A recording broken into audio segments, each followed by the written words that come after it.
안녕하세요. 매일 새로운 사연을 전하는 읽어주는 사연 라디오입니다. 구독과 좋아요, 많은 공유 부탁드립니다.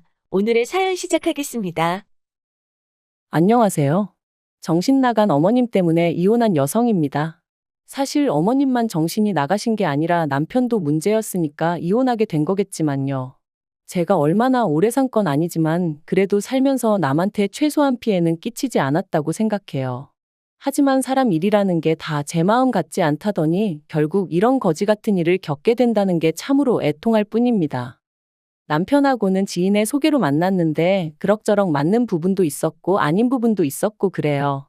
하지만 이제 와서 고백하건대 제 나이는 30이 넘어 있었고 주변 친구들은 하나둘 다 결혼을 하고 있었으니 조금 조바심이 났던 게 사실입니다. 그리고 그런 제 마음과 별개로 남편은 저한테 얼마나 적극적이었는지 몰라요. 게다가 주변에서들 그러대요. 여자는 자기 좋다는 남자 만나서 사는 게 제일이라고. 그래서 조금은 휩쓸리듯 그렇게 남편하고 연애를 시작했네요. 연애를 시작하고 1년이 좀 넘어가던 시기에 아버님이 지병으로 돌아가셨고 힘들어하는 남편을 나 몰라라 할 수가 없었어요. 그래서 결혼 이야기가 나오던 때도 아니었는데 자의반타의반으로 장례식장에서 이것저것 제가 할 수 있는 일을 돕게 되었죠. 비록 경황이 없었지만 그래도 얼떨결에 어머님과 신우는 물론이고 남편 친척 어른들께 인사를 드리게 되었고요. 그리고 그때 제가 의도한 것은 아닌데 다들 저를 좋게 봐주셨던 모양이에요. 이후로 계속해서 남편더러 저를 놓치면 안 된다, 저랑 언제 결혼할 거냐 하며 물어오셨다고 했거든요. 그리고 단지 그 이유 때문만은 아니겠지만 사귄 지 2년 차가 넘어가자 남편이 저에게 프로포즈를 해왔고 그렇게 저희는 부부의 연을 맺기로 하였습니다. 결혼을 약속했을 당시 남편은 시부모님과 함께 살고 있었고 저는 자취를 하고 있었어요. 저희 친정은 서울에서 3시간 정도 떨어진 곳에 있다 보니 서울에 있는 대학에 진학한 이후로는 어쩔 수 없는 선택이었죠. 그래서 신혼집 이야기가 나왔을 당시 시댁에서 1억을 해주겠다 했고 저도 거기다 제 전세보증금이었던 6천을 보태기로 했네요. 부족한 건 대출을 받기로 했고요. 참고로 남편은 돈이 생기는 족족 자기가 운영하던 가게에 쏟아붓고 있었기에 따로 모아둔 돈이 없었어요. 아무튼 이후로 몇 주간 이리저리 발품 팔아 마침내 저희 예산에 꼭 맞는 집을 찾았습니다. 부동산 중개인분도 놀라셨을 만큼 괜찮은 조건이었기에 남편과 상의 끝에 계약금 500까지 걸었고요. 그런데 어머님이 보내주시겠다던 1억이 가타부타 말도 없이 계속해서 늦어지는 거예요. 그리고 더는 집주인이 기다려주지 못한다고 통보를 해왔을 무렵 어머님이 저에게 따로 연락하셔서 말씀하시길 급하게 돈 쓸 곳이 있어서 그 1억을 쓰셨다는 겁니다. 짜증나고 어이없고 황당하기까지 하더라니까요. 하지만 어머님한테 따지고들 겨를도 없이 식은 코앞이고 당연히 그 집에 들어가서 살게 될 거라는 전제하에 계약해놓은 가정가구들도 있었거든요. 그러니 뭐부터 정리를 해야 하나 싶은 게 머릿속이 어찌나 복잡했는지 몰라요. 그리고 그렇게 계약을 파기하게 되다 보니 처음 계약금도 못 돌려받게 되었죠. 그래서 어쩔 수 없이 가뜩이나 빠듯한 예산이 더 빠듯해졌으니 예단을 생략하기로 했어요. 그런데 그런 저희 결정에 대한 어머님의 반응은 격렬했습니다. 그건 그거고 이건 이거라며 계약금 떼었다고 예단을 안 하는 게 어딨냐며 당신이 하나밖에 없는 아들 장가 보내면서 뭐 하나도 못 받는 게 말이 되냐. 그래서 참다 못한 저도 하나밖에 없는 아들 장가 보내시면서 아무것도 안 해주시는 건 말이 되냐고 따졌거든요. 그리고 이 일로 결혼 전부터 어머님하고 제 사이는 틀어지고 말았죠. 결국 당장 돈 문제가 꼬여버려서 신혼살림 차릴 집을 구하지 못했던 저희는 어쩔 수 없이 울며 겨자 먹기로 시댁에서 신혼생활을 시작해야 했습니다. 제가 무슨 말을 한 것도 아닌데 안방은 못 내주신다 하셔서 그러시라 했고요. 저희 친정에서는 빚이라도 내서 집을 해주시겠다 하셨지만 그건 제가 거절했어요.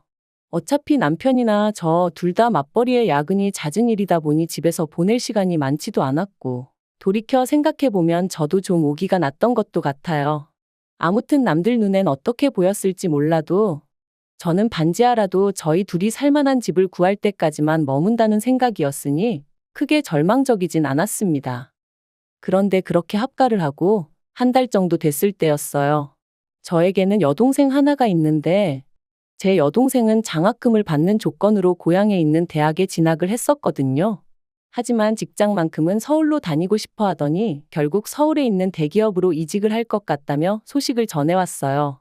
그리고 그날은 마지막 임원 면접을 하러 올라왔던 날이었는데 여동생이 언니 어떻게 사는지 슬쩍 보고만 가면 안 되겠냐 하더라고요. 친정부모님도 걱정 많이 하신다면서. 사실 어머님 댁이다 보니 집들이는 고사하고 친정부모님한테 한번 오시란 말도 못했던 게 사실이에요. 저희가 모시고 사는 것도 아니고 어쨌든 어머님 때문이긴 했지만 얹혀 사는 상황이었으니까요. 그런데 마침 그날 어머님도 약속 있으시다 하셨던 게 기억이 나서 그럼 잠깐 들리라 했습니다. 그런데 여동생이 저희 집에 오고 10분도 안 돼서 어머님이 오셨어요. 친구분하고 다투셔서 약속이 파토났다고 하시더라고요. 어머님이 제 여동생을 보시고는 저더러 시애미가 집 비우기가 무섭게 손님을 들이냐며 싫은 소리를 하셨고 민망해진 제 여동생이 언니 나 그냥 갈게 하면서 나가는데 어찌나 속상하던지 결국 여동생한테 제대로 커피 한 잔 못 내려주고 보냈네요. 여동생이 가고 나서 저는 저대로 어머님한테 서운하다 보니까 그냥 방문 닫고 혼자 있었어요. 다른 집 며느리들은 이런 상황이었다면 어떻게 했을지 모르겠지만 저는 속이 좁은 사람이라 그런 건지 아무렇지 않은 척할 자신이 없었거든요. 그런데 그런 제 마음과는 상관없이 갑자기 어머님이 저희 방문을 확 여셨습니다. 그리고는 저더러 당신 방에 들어왔었냐는 거예요. 그래서 제가 거길 왜 들어가냐고 안 들어갔다 했습니다. 평소에도 어쩌다 빨래 정리해서 가져다 드릴 때 아니면 들어가는 일이 없고요. 그런데 어머님이 저더러 솔직히 말하라더니 당신 목걸이하고 반지가 없어졌다나요? 순간 이건 또 무슨 소린가 싶은 게 제가 어머님 목걸이하고 반지를 왜 가져가냐고 따졌어요. 그랬더니 그럼 맨날 화장대 위에 올려뒀던 게 어디로 갔겠냐며 그게 발이 달렸냐고 소리를 지르시는데 어이가 없었죠. 그래서 그걸 제가 어떻게 아냐고 그랬더니 너 그거 훔쳐서 네 여동생 줬지? 그러시는 거예요. 이땐 진짜 기도 안 차서 저도 제 동생도 보는 눈이 있고 취향이 있거든요. 해버렸어요. 그리고는 증거도 없이 저한테 이러시는 거 정말 실수하시는 거라고 소리를 질렀죠. 그리고 그때 남편이 집에 돌아왔습니다. 시계를 보니까 점심 장사 끝내고 브레이크 타임이라 들린 모양이더라고요. 어머님이랑 저랑 서로 핏대를 세우고 있는 걸 보고는 남편이 놀래서는 이게 다 무슨 일이냐길래 어머님이 내가 당신 물건을 훔쳤단다고 얘기하곤 주저앉아 버렸습니다. 그랬더니 남편이 어머님 떨어 정말이냐? 뭐가 없어졌냐? 증거 있으시냐 하고 묻대요. 그러니까 어머님이 억울하시다는 듯이 맨날 올려뒀던 게 저거 동생 왔다 가고 없어졌다고. 지 동생 준 게 분명하다며 아이고 그러시는데 남편이 어머님더러 어디에 두셨었냐 다시 한번 찾아보자 하고 모시고 들어가더니 10분도 안 걸려서 찾았다 소리가 들려오더군요. 그리고 발견된 장소는 황당하게도 어머님 핸드백 아니었어요. 하지만 저를 더 열받게 한 건 어머님은 끝끝내 당신의 잘못을 인정하지 않으셨다는 거예요. 오히려 계속해서 당신은 당신 핸드백 안에 그것들을 넣은 적이 없다 하시며 제가 궁지에 몰리니까 몰래 집어넣은 거라는 말도 안 되는 억지를 쓰셨으니까요. 그리고 저는 그런 어머님의 억지에 정말 넌떨머리가 났어요. 그래서 그날 밤 남편에게 어머님이 제대로 사과 안 하시면 이 집에서 더는 못 산다 했습니다. 땅굴을 파고 들어가서 사는 한이 있어도 이 집을 나가야겠다고요. 그리고 일주일이 지나도록 어머님은 결국 사과하지 않으셨어요. 얘기를 들은 신우가 자기가 대신 사과하겠다 했지만 제 마음은 풀어지지 않았죠. 결국 보다 못한 신우가 어머님한테 저한테 사과하시라고 말씀도 드렸다는데 아무 소용이 없었고요. 그래서 결국 분가했어요.